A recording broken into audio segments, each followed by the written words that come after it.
Hello tout le monde, j'espère que vous allez bien, bienvenue pour cette nouvelle vidéo.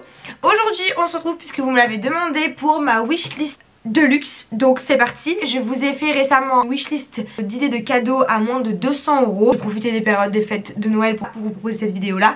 En commentaire vous m'avez demandé ma wishlist, évidemment ma wishlist est une wishlist de luxe. Donc c'est parti pour la vidéo. On va faire la première qui est ma wishlist de luxe, mais la vraie wishlist de luxe que j'ai envoyée à mes proches pour Noël. Et vraiment des cadeaux que j'aimerais avoir mais qui sont en ce moment là dans mon pouvoir d'achat. Et il y aura une deuxième vidéo qui sera la prochaine à sortir suite à celle-ci. Ce sera ma wishlist de luxe de rêve. Puisque du coup on va mettre vraiment genre les hits pieces qu'on a envie d'avoir, qu'on aimerait avoir tout au long de notre vie, mais que je sais personnellement que c'est pas possible que j'ai aujourd'hui, à moins que je gagne au loto demain. Donc voilà, je trouve ça sympa de faire ces deux types de vidéos où on va rêver un peu ensemble. N'hésitez pas vous à me dire en commentaire ce que vous pensez des articles, à me dire aussi votre wishlist de luxe, de rêve ou réalisable. Et puis c'est parti pour cette vidéo. Petit disclaimer avant de vous commencer ma wishlist de luxe. Je voulais vous faire un retour sur du coup mes bottes Bobies. Comme vous savez, j'étais pas très satisfaite. Je me suis rendue au magasin pour discuter avec les responsables et les vendeuses de ce qui était potentiellement possible de faire, si c'était possible de les remplacer, etc. Pour être honnête avec vous, je trouve que leur SAV est médiocre. Je travaille dans la chaussure et c'est vrai qu'ils me disent que c'est des chaussures faites main et que c'est une production au Portugal et que c'est pas un défaut, c'est juste qu'ils sont mal appliqués. Honnêtement, les bottes je les trouve magnifiques. C'est pour ça que j'ai préféré les garder que de directement les faire réenvoyer au Portugal, parce que je me dis bon écoutez, la finition est pas belle, les bottes sont très belles, la preuve en est dès que je les porte on me dit qu'elles sont magnifiques. La prochaine fois quand j'achèterai chez eux, si ça réarrive, je serai beaucoup plus vigilante quant à la qualité, etc. Parce que là ce qui s'est passé c'est que du coup il était possible d'échanger la paire. Les bottes étaient en rupture de stock dans ma pointure, donc impossible. Donc il fallait soit que je les fasse directement renvoyer au Portugal pour le SAV, mais dans ce cas là j'allais pas pouvoir en profiter pour les fêtes de Noël. Le temps ça allait, le colis les perdre, vous savez comment c'est maintenant par la poste. J'ai préféré ne pas prendre le risque et je les ai gardées et franchement pour l'instant je suis très contente, elles font vraiment grave l'effet. Le défaut ne s'est pas aggravé, dès que je les porte on me fait des compliments sur ces bottes, donc je vais pas me plaindre. Je les ai vraiment bien choisies et elles sont en rupture de stock, donc vraiment je ne regrette pas du tout mon choix. Mais c'est vrai qu'au niveau de la qualité et au niveau du SAV je trouve que c'est un peu nul, surtout qu'au début elles comprenaient pas. Je dis les bottes elles sont neuves, je les ai jamais portées parce que vraiment c'est quand je vous ai fait l'unboxing que je les ai amenées juste après à la boutique pour faire un SAV. Au début elles me disaient non mais on peut pas vous les échanger. Puis je dis mais comment ça vous pouvez pas me les échanger? Je dis elles sont neuves. Ah, elles sont neuves, mais avant ça elle a dû me dire au moins 4 fois, c'est pas possible. Assez de blabla, c'est parti. D'ailleurs si tu n'es pas encore abonné à ma chaîne YouTube je t'invite à le faire. C'est une chaîne mode et luxe lifestyle et je partage également énormément de contenu sur mon Instagram. C'est exactement la même idée que sur YouTube, c'est Alicia Herniker, je te mets ça juste ici. Et pareil sur TikTok, donc si jamais tu n'es pas encore abonné à moi je t'invite à le faire. C'est parti pour la vidéo. Du coup on va commencer la wishlist et on va commencer par l'article numéro 1 qui est sur ma wishlist et que vous connaissez parce que je vous en parle à chaque fois que je fais une wishlist de luxe. Et il s'agit du Vanity Louis Vuitton grand modèle. Celui-ci je l'adore, je l'ai vu en vrai, canon ici, magnifique. Honnêtement je préfère toujours la version vintage, enfin l'ancienne version.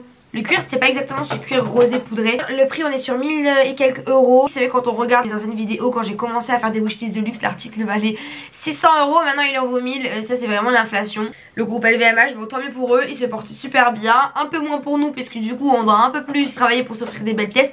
Mais je le trouve toujours aussi beau. Je les ai vus en vrai, j'ai vraiment adoré le grand modèle. Je vous avoue que peut-être que d'un côté praticité, le moyen est peut-être plus pratique. Si vous ne voyagez pas avec des grands bagages, c'est vrai qu'il est gros et qu'il prend beaucoup de place. Le Vanity est toujours et restera sur ma wishlist. On verra si cette année le Père Noël décide de me l'offrir. Le deuxième article du coup qui va avec, pour moi j'ai longuement hésité entre mettre du coup la moyen modèle, le Vanity moyen modèle, ou mettre la trousse de maquillage cosmétique moyen modèle.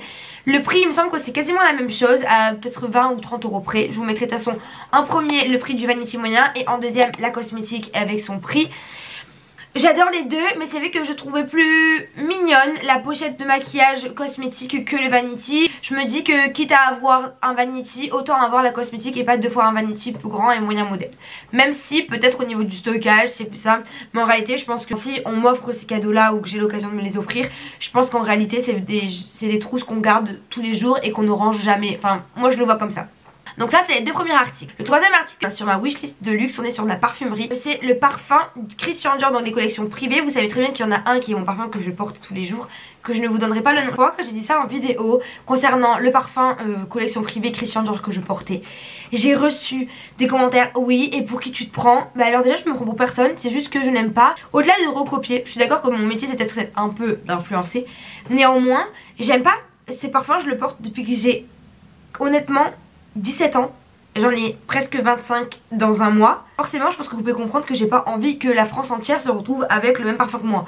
Je suis d'accord avec vous que ce parfum n'est pas le mien et que tout le monde a le droit de le porter. Mais auquel cas vous avez envie de choisir un parfum Christian Dior à collection privée, vous allez chez Christian Dior et vous choisissez celui qui vous convient le mieux sans que j'ai besoin de vous préciser celui que je préfère. Par contre, j'ai pu découvrir un parfum parce que vous savez que en grandissant, je grandis, je prends en maturité. Et avant, je détestais changer, je détestais le changement, ça me stressait. J'avais des échantillons du coup collection privée et j'ai pu en découvrir un nouveau et c'est Cura ou Sakura, je ne sais pas exactement comment il se dit. Il sent mais divinement bon, c'est à tomber par terre. Donc je le mettrai sur ma wishlist parce que pour une fois j'ai peut-être envie de me l'acheter et d'avoir un second parfum qui sera du coup sur ma liste et avec lequel je pourrais du coup échanger de temps en temps avec mon parfum. Donc je suis très contente. Ensuite sur un parfum de luxe évidemment, on est à 295 €. Honnêtement moi les parfums Christian Dior collection privée je les porte depuis des années. Je suis jamais déçue, il est de longue tenue. Je trouve que c'est quand même des parfums qu'on retrouve pas de partout, que tout le monde ne porte pas. Donc c'est hyper important pour moi. Et si jamais vous voulez choisir un nouveau parfum et un peu exclusif, n'hésitez pas à aller chez eux. Ensuite le quatrième article que je mets sur ma wishlist, c'est une bague et pas des moindres, c'est une bague Charlotte Chesney. Peut-être que vous ne connaissez pas la marque, mais si je ne me trompe pas c'est une marque qui vient de Londres, anglaise, je ne sais plus exactement la précision. Donc en fait c'est des bijoux qui sont faits en argent ou en or plaqué, puisque si ce serait de l'or massif ce serait beaucoup plus cher que ça. Vous savez que l'or massif, l'or jaune massif, oui que l'or massif ça coûte une blinde. Donc il y a plusieurs modèles qui m'intéressent, je vais vous les faire défiler. Donc entre 500 et 600-700 €. Je les trouve juste sublimes. Moi c'est une collègue du showroom qui m'a fait découvrir la marque. Mais au-delà de ça, Emily in Paris les a portées dans la dernière saison. Et c'est juste divin. De l'argent, il y a du full or jaune plaqué du coup. Et il y a aussi du bicolore avec de l'or jaune et de l'argent mélangé ou de l'or blanc plaqué. Je ne sais pas exactement. Mais je les trouve juste sublimes. Elles sont d'un chic. Oh, j'adore. Donc vraiment je vous mets mes deux préférées. La première c'est la Ruben ou quelque chose comme ça. Elle est aux alentours de 550 €, je l'adore. On peut la porter sur le majeur. Et la seconde c'est celle-ci, je ne sais pas exactement son nom, j'ai oublié, mais je la trouve juste divine. Et là on est sur un prix par contre un peu plus onéreux. Il me semble que celle-ci, vu qu'elle est plus grosse et qu'il y a plus de volume et plus de travail, parce que vraiment elle est vraiment atypique. Elles sont atypiques ces bagues, elles sont limite uniques, parce que il me semble qu'elles sont faites main. On est sur du 695 €, donc là on est sur 700 €, mais vraiment c'est des bagues que l'on voit pas partout, créateur, un peu pointu, vraiment j'adore. Tout ce que j'aime, vraiment j'adore, donc directement sur ma wishlist. Ensuite, un autre cadeau qui est sur ma wishlist de luxe, c'est la doudoune Pyrenex. Alors je n'en ai jamais eu.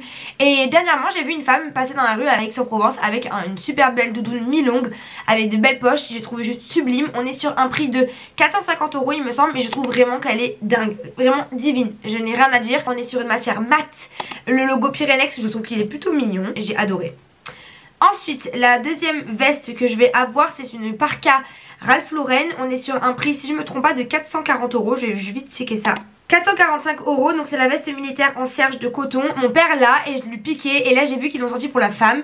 Donc c'est un budget, mais Ralph Lauren, pour moi ça a tellement une image, mais c'est une image qui est exceptionnelle pour moi. Tellement premium, tellement chic, tellement raffinée. J'adore et je sais que je l'aurai cette veste. Je sais pas si je l'aurai cette année, mais je trouve tellement... C'est vraiment une veste indémodable, intemporelle, qu'on peut garder toute notre vie et qu'on peut même après donner à nos petits enfants ou à nos filles ou à nos fils. Enfin vraiment incroyable, j'adore, vraiment celle-ci je l'adore. Ce que j'aime c'est le col, la qualité elle est épaisse, c'est qualitatif. Le logo Ralph Lauren je trouve qu'il n'est pas cheap ni trop matérialiste, donc vraiment c'est hyper important. Et il y a surtout un élastique à la taille qu'on peut venir utiliser pour resserrer la veste à la taille si on a envie de marquer ou de faire un look un peu moins loose, un peu plus ajusté, donc vraiment divin. Ensuite on va continuer avec les vestes. J'ai eu un réel coup de cœur pour ce manteau là. C'est une veste du coup sans manches Bérénice marron à poils longs. Oh, je peux mourir, elle est juste magnifique. Vous commencez à connaître mon amour pour le marron. Mais alors là, entre le fait que ce soit du poil, c'est de la fausse fourrure donc c'est cool, du sans manches marron comme ça avec le col qui remonte. Je suis amoureuse. Et là on est sur un budget de 265 € pour cette pièce là. Pour moi on n'est pas sur du luxe, on est sur du premium, mais vraiment elle est divine. Si ça peut vous permettre de découvrir une pièce aussi belle que celle-ci, franchement foncez, je la trouve vraiment magnifique. Et on arrive bientôt à la fin aussi parce que vous verrez qu'il n'y a pas de sac. Ce sera plutôt dans la wishlist de rêve luxe. En accessoires on en aura plusieurs. Et on va commencer pour la première fois par la marque APM Monaco. Je crois que c'est la première fois que je vous parle de cette marque sur ma chaîne YouTube, parce que c'est vrai que je trouvais que ça avait un aspect un peu cheap. Et je trouve qu'au fur et à mesure des années, avec leurs nouvelles égéries, leurs nouvelles collections, avec de la haute joaillerie qu'ils ont rentré dans leur collection, ils ont vraiment une image qui est beaucoup plus qualitative, beaucoup moins greenwashing un peu. Je trouvais que ça faisait vraiment, je crée une marque de joaillerie de luxe, c'est un peu que des produits bas de gamme, alors qu'en réalité je trouve que pas du tout. Et il y a vraiment une collection que j'affectionne particulièrement, c'est toute la collection à base de malachite. Donc c'est cette pierre verte. Vous avez les boucles d'oreilles en forme de cœur, elles sont juste magnifiques et je trouve que vraiment elles apportent quelque chose qu'on ne voit pas chez d'autres marques de bijoux. Et je trouve qu'elles font pas trop fantasy cheap, donc hyper bien. Et on est sur un budget hyper accessible. Il y a les mêmes en forme de carré, hyper chic aussi. On est sur du 88 € en prix de vente. Vous avez le collier avec le petit cœur et le moyen cœur. Je sais que le petit cœur il est à 140 € et que le gros on est aux alentours de 300 €. Et la dernière pièce de cette collection que j'adore, c'est les longues qui sont à mon avis à 350 € si je me trompe pas, mais je trouve qu'elles sont tellement belles. Là on dirait vraiment des pièces de haute joaillerie, alors que pourtant on n'est pas sur des prix de haute joaillerie, on est vraiment sur limite de la fantaisie. Mais vraiment je trouve qu'elles font trop bien l'effet. Et pour moi cette pierre là c'est une pierre qui est indémodable aussi. Donc vraiment un bon investissement et une très bonne idée cadeau. Il me reste encore 2 articles à vous proposer sur ma wishlist de luxe. Le premier c'est de la maison Hermès, le chausson To Go il me semble, j'adore. J'ai hésité, j'ai acheté ma dernière paire de sandales Chypre à me prendre les chaussons. J'ai demandé à mon entourage leur avis et ils m'ont suggéré de reprendre des sandales Chypre. Finalement je ne les ai jamais mises, du coup c'est celles-là, je les adore. Il y a plusieurs déclinaisons mais personnellement je préfère aller sur les chaussons noirs, puisque pour moi le noir c'est intemporel. On est sur un prix de 720 €, il me semble, ou 740. Elles sont un poil plus chères que les sandales Chypre à 20 € près, mais vraiment je préfère. Et d'ailleurs elles sont, ce modèle là est bien moins vu et revu, donc hyper bien. Le dernier cadeau qui sera sur ma wishlist, c'est la ceinture Kelly Hermès que j'adore. J'ai hésité avec la H, mais je dirais que la Kelly aujourd'hui, parce qu'elle est plus fine, elle est plus chic que le logo H, même si le logo H je la trouve très belle. Mais on va dire qu'aujourd'hui la Kelly mini modèle me correspondra plus avec mon style vestimentaire. Est-ce que je préférais de l'argent ou de l'or? Je dirais que si je pars sur le modèle à cuir grainé gold, que je préférais partir sur des finitions gold que de l'argent, que silver, mais vraiment sublime, vraiment trop belle. Et là on est sur un prix il me semble de 600 et quelques €, donc on est sur un budget aussi, mais pour moi pareil c'est un investissement. D'ailleurs faudrait peut-être que je check sur les sites de seconde main, Vestiaire.co, tout ça, si elles ne sont pas disponibles, parce que ça pourrait clairement être disponible à un prix un peu moins onéreux. D'ailleurs pensez-y à toujours aller checker, mettre des alarmes sur Vestiaire.co ou sur Vinted, parce que généralement il arrive souvent que des personnes souhaitent s'en séparer pour des raisons quelconques, mais du coup nous ça peut grave nous intéresser. Donc voilà, je crois que j'ai fait le tour de la liste de cadeaux. Il me semble que je n'ai rien oublié. En tout cas ce fut un plaisir de vous tourner cette vidéo, j'espère qu'elle vous aura plu. N'hésitez pas à me dire ce que vous avez pensé de ma wishlist en commentaire. Et je vous dis à très vite pour la prochaine vidéo qui sera pour ma wishlist de rêve. Et là croyez-moi qu'on va pas s'ennuyer. Bisous.